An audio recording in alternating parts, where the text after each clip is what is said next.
Hello बच्चों, problem says a drop of mercury of radius 2 mm is split into 8 identical droplets.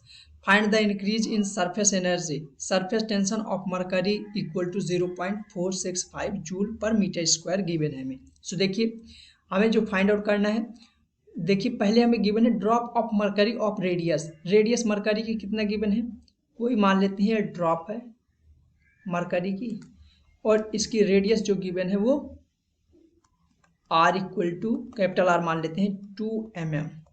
2 mm को क्या लिख सकते हैं हम, आर इक्वल टू 2 × 10⁻³ मीटर लिख सकते हैं.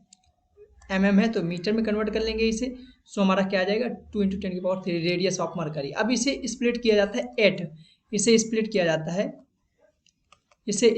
जाता है 8 आइडेंटिकल, 8 इंटू एक छोटी सी कोई ड्रॉप है जिसकी रेडियस मान लेते हैं हम स्मॉल आर. ठीक, रेडियस स्मॉल आर है.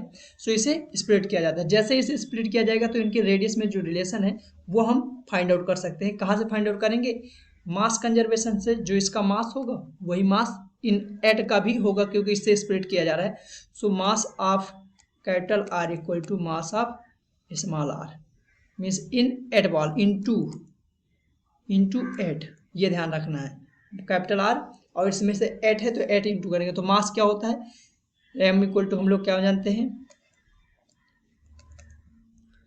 Volume into rho. अगर सेम मटेरियल तो रो सेम रहेगा तो रो कैंसिल आउट हो जाएंगे. Rho into volume 4/3 pi R cube equal to यहाँ से क्या आ जाएगा 4/3 pi small R cube into 8 into rho same material same cancel out हो जाएंगे. 4/3 भी सेम कैंसिल आउट हो जाएंगे. सो यहाँ से क्या बचेगा आर क्यूब इक्वल टू क्या आ जाएगा आपका स्मॉल 8, यहाँ पर 8 small R cube equal to. So यहाँ से स्मॉल आर इक्वल टू क्या आ जाएगा r/2 आ जाएगा. सो ये आ गया हमारा रिलेशन स्मॉल आर और कैपिटल आर में. सो यहाँ से हम लोग क्या फाइंड आउट कर सकते हैं, देखिए यहाँ से अब हम निकाल सकते हैं सरफेस टेंशन. इसका जब सरफेस टेंशन सरफेस एरिया पहली वाली का सरफेस एरिया और दूसरी वाली का सरफेस एरिया, या मैं direct change in surface area find out करूँ. Direct change in surface area find out कर लेते हैं हम लोग. यहाँ पर चेंज या इंक्रीज इन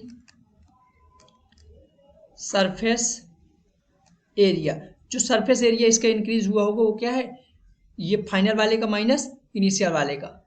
यही तो कर दें. फाइनल वाले का एरिया क्या है, जो 8 इंटू 4 पाई आर स्क्वायर होता है, 4 pi small R square minus 4 pi capital R square. So small R की वैल्यू क्या मालूम है हमें, ये वैल्यू यहाँ पर पुट कर देते हैं 8 into 4 pi R square by 4. So यहाँ से 4 से 4 cancel out minus 4 pi R square. So यहाँ से क्या आ जाएगा आपका 8 में से 4 गए सो 4 पाई आर स्क्वायर. ये आपका आ गया. आर की वैल्यू आपको मालूम ही है, आर इक्वल टू ये गिवन है, ये आर की मालूम है. सो चेंज इन जो एरिया है means increase in surface area हमने फाइंड आउट कर लिया. अगर अब हमें सरफेस एनर्जी चाहिए तो कैसे सरफेस एनर्जी फाइंड आउट करेंगे, देखिए सरफेस एनर्जी हम लोग यहाँ पर फाइंड आउट कर लेते हैं. सरफेस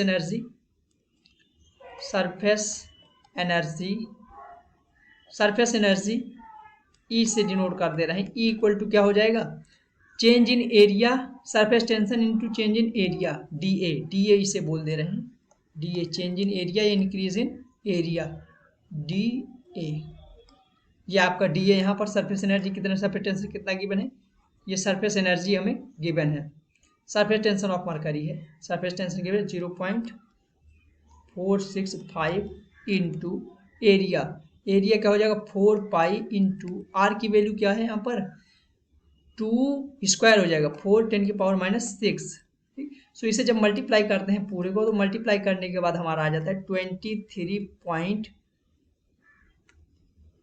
पूरे को मल्टीप्लाई कर देते हैं और ये इतने को मल्टीप्लाई करने के बाद हमारा आ जाता है 23.4 के लगभग. 23.4 इंटू 10⁻⁻6 जूल. इसी को हम क्या लिख सकते हैं 23.4 माइक्रो जूल भी लिख सकते हैं. एनर्जी सरफेस एनर्जी यही हमारा आंसर हो जाएगा. सो देखिए मैं एक बार इसे समराइज कर दे रहा हूँ. हमने क्या किया है, सिंपल कुछ नहीं, जो आपको गिवन था स्प्लिट करता है तो हमने यहाँ पर मास कंजर्वेशन अप्लाई कर दिया है। मास कंजर्वेशन से हम लोगों ने रेडियस में रिलेशन फाइंड आउट कर लिया है, और चेंज इन इंक्रीज इन या चेंज इन बोले इंक्रीज इन जो सरफेस एरिया है उसे फाइंड आउट कर लिया हमने final minus initial surface area करके, और सिंपल यहाँ पर नेट सरफेस एनर्जी का फार्मूला लगा दिया है E = S डेल्टा A, और हमने सिंपल वैल्यू कैलकुलेट कर ली है। So hope you understood it well. All the best.